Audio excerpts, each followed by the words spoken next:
Shelley, our Spartan teams have reached Baoding and Tianjin. We're slowly making our way to Beijing.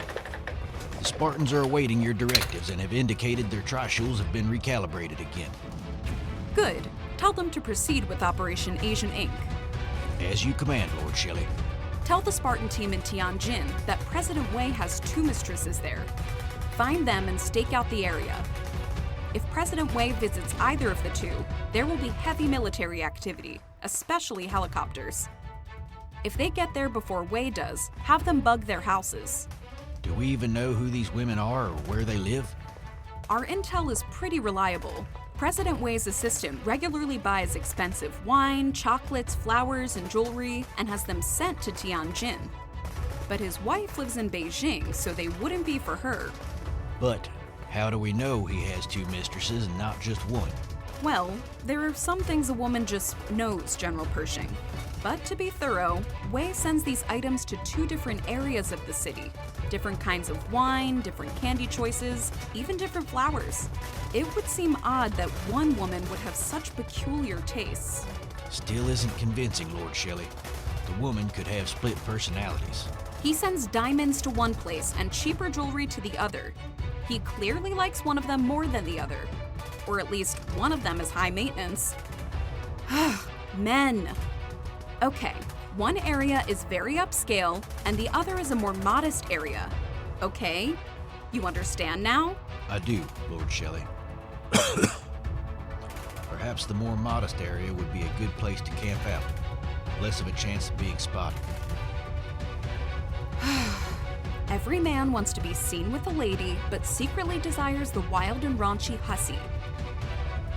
They'll see him coming for miles to be with the expensive mistress, but for the other one, he'll sneak in through the back door like a prowler in the night. Ugh. Tell them to be very careful and do not underestimate the lengths President Wei will go to avoid being seen.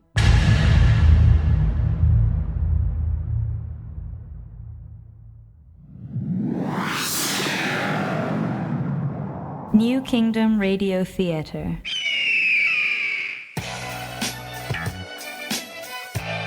Hey, Slackers, I'm Matt. And I'm Jesse. We host American Slacker, the show that keeps you updated on all of the weirdest news around the globe, along with what's going on in the world of Xbox, music and movie suggestions, and fun interactive games. Every other week, we bring on interesting guests from all walks of life, from filmmakers to musicians, funeral directors to small business owners, and even Jeff Goldblum. What? No, we never got Goldblum, man. Oh, man can dream, can't he? American Slacker Podcast. New episodes every Wednesday. Available on Spotify, iTunes, and all of your smart devices, or anywhere else, you might happen to cop a podcast. They're downloading MP3s, not buying an 8th. I'm shutting down. That's it. There you go.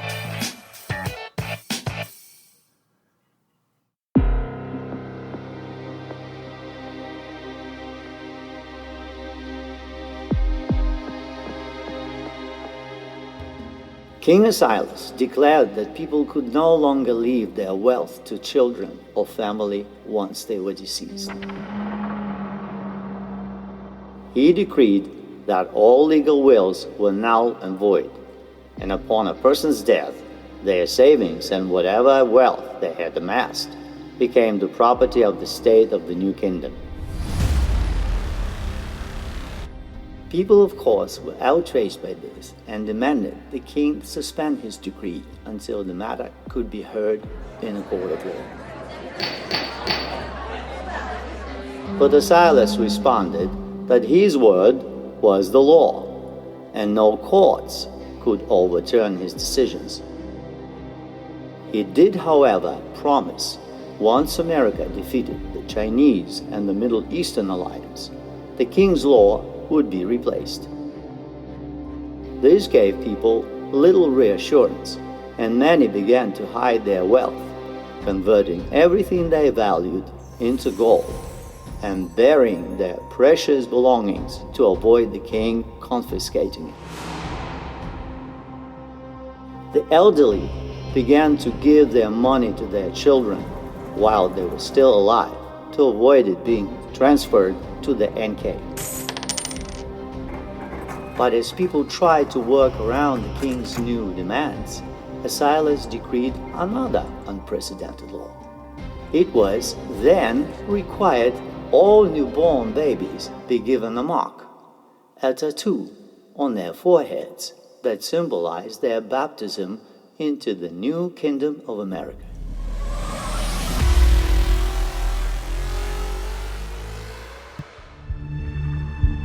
Soon, the king required all adults do the same. Many resisted. So, the king made it a law that all American citizens had to receive a tattooed mark on their foreheads, a symbol of a three-spiked circle with a crown at its center. No one was allowed to buy, sell, or trade goods of any kind without this mark. Much to the dismay of the citizens, eventually everyone had to be marked in order to conduct any kind of commerce, even to buy something to eat.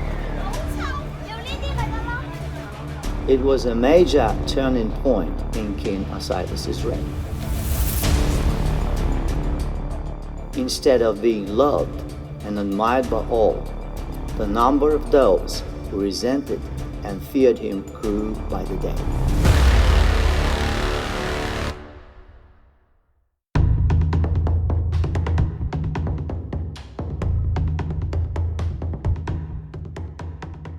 Sir, I got your message and I tried to call you as soon as I could. We've made some troubling discoveries here in Antarctica. Well, Antarctica's gonna have to wait, Lord Capone. We have more pressing matters at the moment. But sir, you really need to... I said we have more pressing matters. I need you to pack your things. You're heading back to New Eden. What? Why, sir? I can't think of a single reason the Regent would want me around, to be honest. I don't need to remind you the Regent does what I tell him to do. And right now, the original states are a mess under his watch. Terror attacks are becoming too frequent, and no one understands how to unwind a terror plot better than my most trusted friend. That would be you. You know I love you like a brother. Whatever you need me to do, just say the word. Go to New Eden and unravel these terror plots. Jacob is in way over his head. Something tells me he is being undermined by those close to him. You think someone in his inner circle is betraying him? Who do you have in mind? I'm not sure. Whoever it is likely has some very powerful alliances. If I had better intel to make heads or tails of it all, maybe I could figure this out. That's why I need you there, to get a handle on things. Okay, but Prince Jacob will probably make things very difficult for me. His wife and Lord Richards have pretty much secluded him from anyone, at least from what I understand. Those two will do everything they can to keep me from being alone with him. You saw how it was when we were briefly there for the emergency meeting. Lord Richards and Princess Monica. I wonder why they are trying to isolate him so devilishly. When I was there, I overheard Princess Monica telling Jacob she wished Lord Richards was regent instead of me. Then, lo and behold, I get pushed out, and Lord Richards is right there to assist Jacob as regent. I'm not accusing them of a conspiracy, but it sure seems fishy, sir. You see? That's what I mean. That's why I need you there. We won't get into why you got pushed out, Quentin, because you were careless in your adventures. But that aside, I trust no one like I trust you, my brother. Find out all you can, and be very discreet. Lord Richards is a heavy hitter on the High Council. I never wanted to get out that I am suspicious of a trusted lord. Of course, Your Majesty. I'm on it.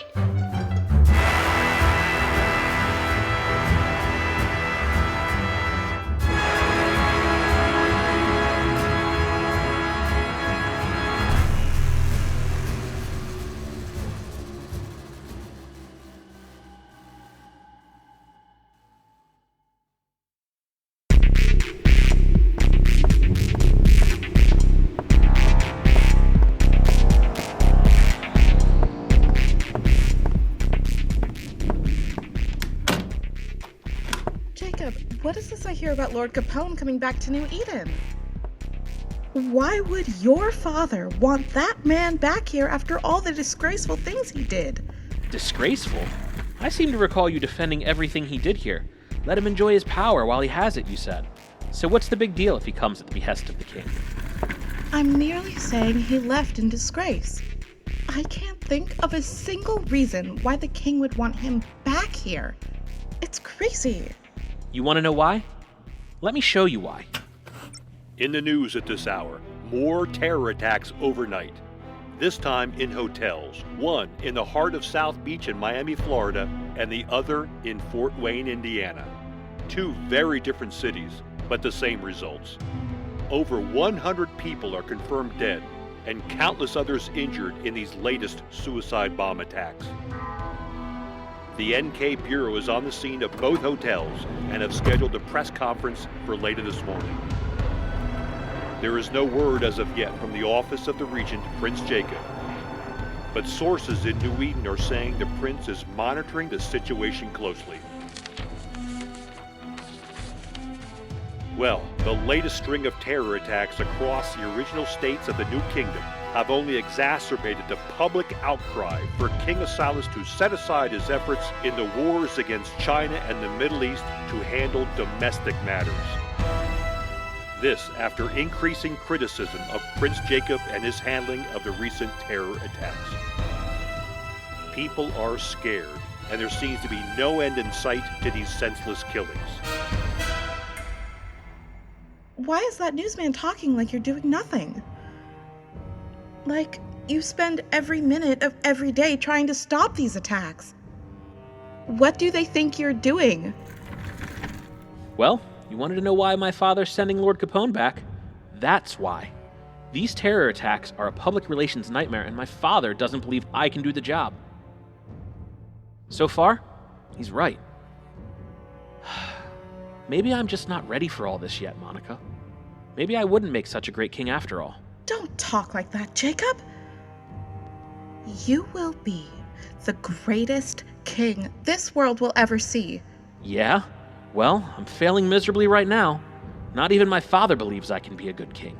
He handed me the original states on a silver platter, and I dropped it on the floor. No, you didn't. Capone is the one who dropped it. This all started when he was in the basement with his skanky women. He was too busy getting his rocks off, and the terror groups moved in and started this crap. It isn't your fault.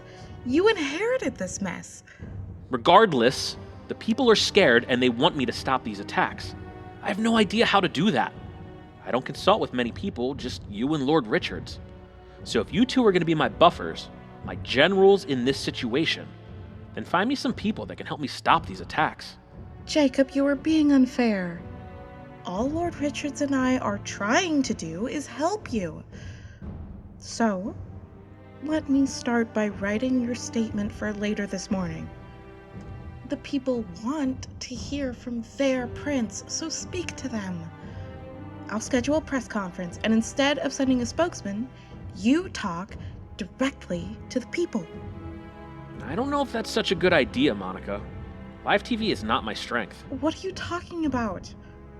You've been on TV before. You even gave an interview with that TV guy, Tom Novak, before the Great War. You helped your father gain a lot of support because of that interview. It's just like that, only this time you're going to do this to gain support for yourself. I still don't think this is a good idea. But if you think I should, then I will. Be confident. Be strong. Show some leadership right now. That's what the people want and what they need. Show them you can be a king. And when you do become king, you will be strong for all of us. Okay, then let's sit down and start working on this statement together. 2 heads are better than 1. 3 are better than 2. Let's get Lord Richards in here as well.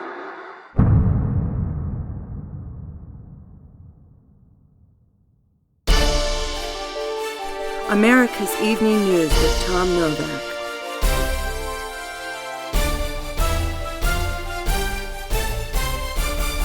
Welcome back, everyone. We're getting word that Prince Jacob, the regent, will be giving a press conference here momentarily.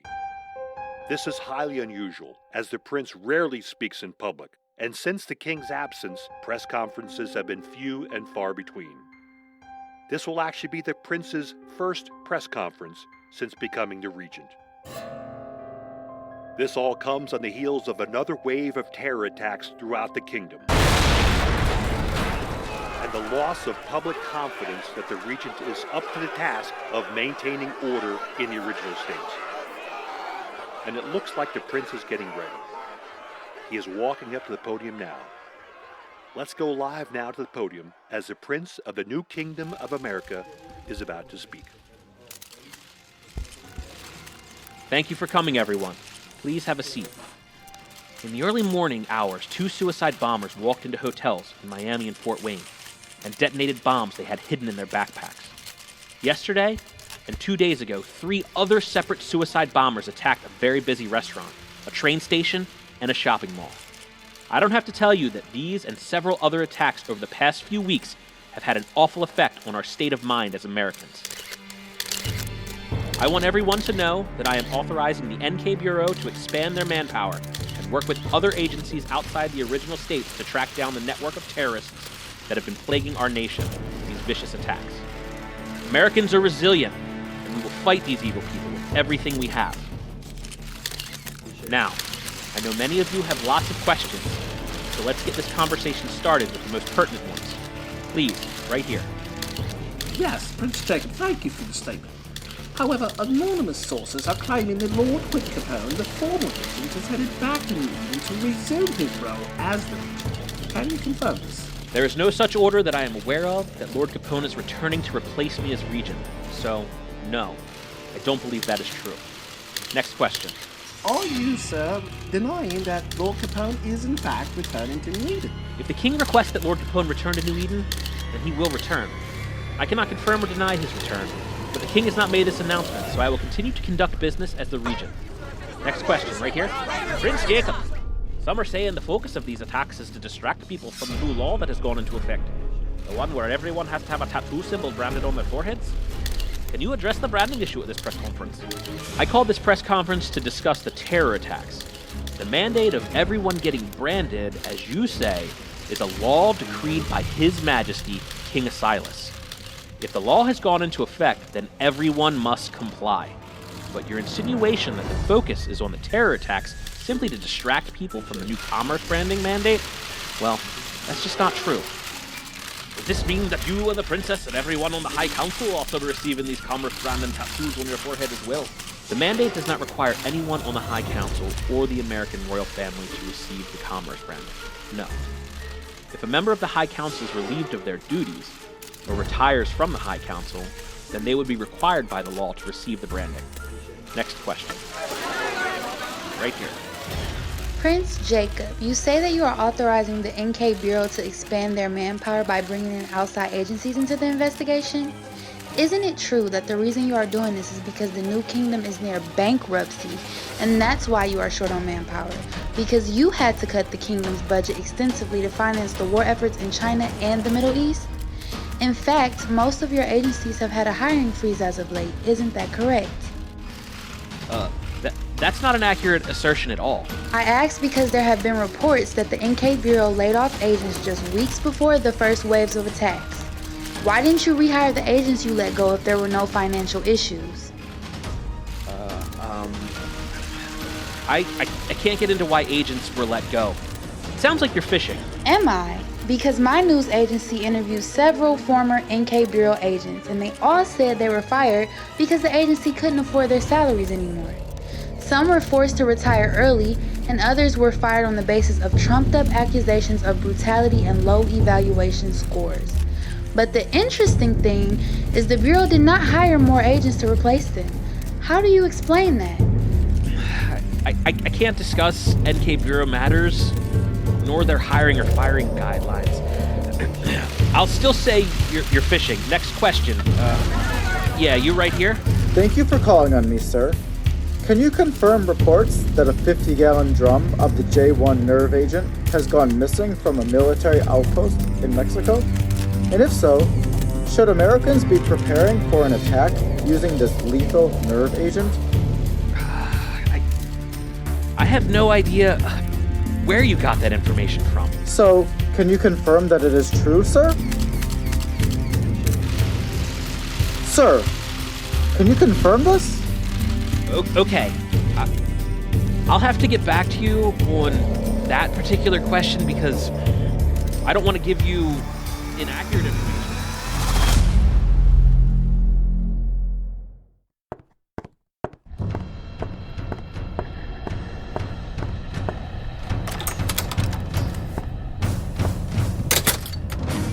Oh my God, Monica.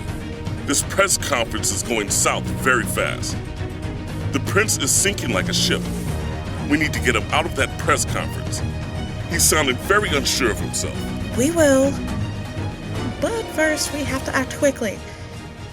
While everyone is watching this disaster unfold, you have to plant the bug in Jacob's office. Why? Everyone knows Lord Capone will be here soon after this debacle of a show Jacob is putting on. Capone will be renamed the Regent for sure, and will be put out in the cold again. Exactly. Which is why you need to get that bug in there right now. Before Capone gets here, we'll be able to monitor things better. But what if he chooses to have his office somewhere else? The castle has several offices being unused. Yeah, but that office has the secret door to the basement. He's gonna want to have access to it again. Maybe not, my princess. He may want to stay out of trouble and go with an office without that kind of secret access, if you know what I mean. Capone is a creature of habit.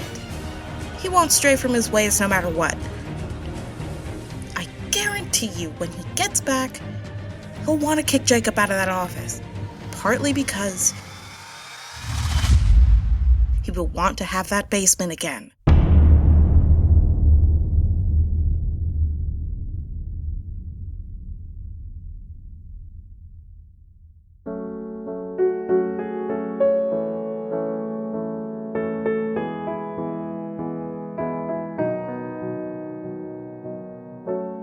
The sun in your eye can never die, and wistfulness. Reach out for the stars, not high above, but in your heart. Oh, lightning bugs in the dark. 1 million, 1 million. Holding my arms, the primal winds from underworld.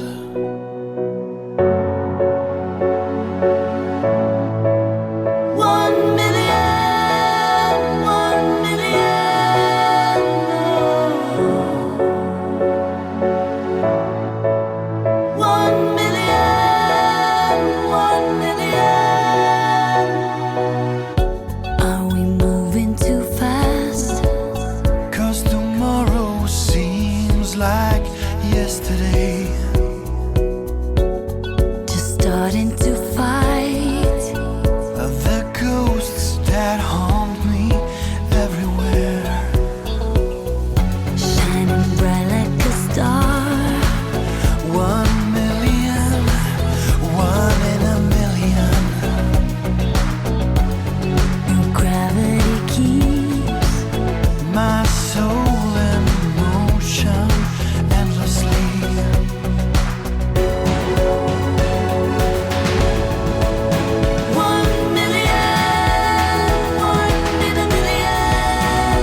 You've been listening to The Rise of King Asilas, Episode 40, The Branding, starring J.V. Torres as King Asilas, Dominic Nataro as Prince Jacob, John Dobie as Lord Quentin Capone, Layla Bonet as Princess Monica, Victor Mapp as Lord Andrew Richards, Shane Meister as Lord Anna Patricia Shelley, Austin Beach as General Pershing, Kevin Oken as Reporter 2, Jessica Greer as Reporter 4, Don Rosinski as newsreader Tom Novak, and narrated by Sergei Bareshnikov. This episode features the song 1 Million by Vladimir Voyovich. Download the music of Vladimir Voyovich on bandcamp.com today. For more information about the cast, the music, or other contributors to this production, please visit us at www.theriseofkingasilas.com for a full list on our Season 3 episode page. And now, a word from our podcast friends. Guns, knives, poison, bombs. Time and again, assassins have sought to change the course of history through one single, terrible act. I'm Neil Cooper, the host of Assassinations podcast. Join me each week as I explore the darker side of history. New episodes are released every Monday and are available on iTunes and our website, assassinationspodcast.com.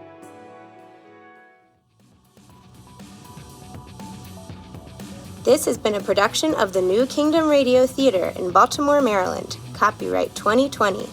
And stay tuned for episode 41.